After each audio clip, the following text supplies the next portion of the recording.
గ్రామ సింహాలైతే ఊర్ల మీద పడి స్వైర విహారం చేస్తున్నాయి పోండ్రి. మనుషులకు జంతువులకు తేడా లేకుండా 15 రోజుల వ్యవధిలో 9 ఘటనలు జరిగినాయి.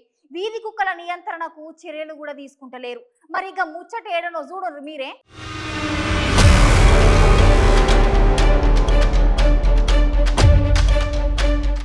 సంగారెడ్డి జిల్లాలో గ్రామ సింహాలు మస్తుగా కలకలం రేపుతున్నాయి. చిన్నపిల్లలపై రెచ్చిపోయి వీధి కుక్కలు దాడి చేసి గరుస్తున్నాయి. అయితే ఈ కుక్కల నియంత్రణకు ప్రభుత్వం చర్యలు చేపడతలేదట.